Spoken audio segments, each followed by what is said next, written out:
చదువు వర్సెస్ సంస్కారం. ప్రతిరోజు మీతో మాట్లాడే ముందు స్క్రిప్ట్ రెడీ చేస్తాను, కానీ ఈరోజు ఆ పని చేయలేదు.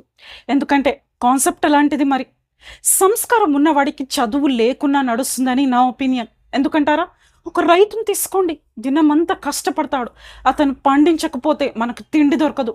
ఒక లేబర్ పని చేసే కూలి వాడిని చూడండి, ఆ కూలి వాడి పని చేయకపోతే మనకి చిన్న చిన్న పనులు కూడా కావు. గొప్పగా చదువుకోకపోయినా తమకంటూ కొన్ని నియమాలను పాటిస్తారు. ఎదుటి మనిషిని, అతని వ్యక్తిత్వాన్ని, అతని ఆలోచనలని గౌరవించడమే కాకుండా తమకంటూ ఒక వ్యక్తిత్వాన్ని సెట్ చేసుకుంటారు.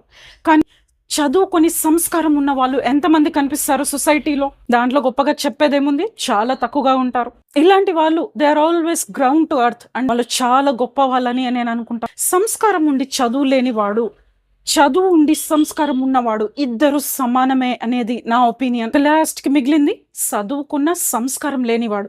వీడు చదువుకున్నా ఒకటే, చదువు లేకున్నా కష్టపడి చదువుకుంటారు, గొప్ప పొజిషన్కి వస్తారు, చేతి నిండా డబ్బు సంపాదిస్తారు. ఇక అప్పుడే వాళ్ళకి యాటిట్యూడ్ మొదలైపోతుంది. కళ్ళు నెత్తిమీకెక్కి ఇంకా అహంకారం చూపిస్తుంటారు. ఇక అక్కడే సంస్కారం కోల్పోతారు. కాబట్టి సంస్కారం లేని చదువు ఎందుకు పనికి రానిది. చదువుకొని సంస్కారం లేని వాడికి బుద్ధి చెప్పండి. సంస్కారం ఉన్న వ్యక్తిని చదువుతో సంబంధం లేకుండా గౌరవించండి. ఇక మీరు చదువుకొని సంస్కారం ఉన్నవారైతే సమాజాన్ని మెరుగుపరచండి.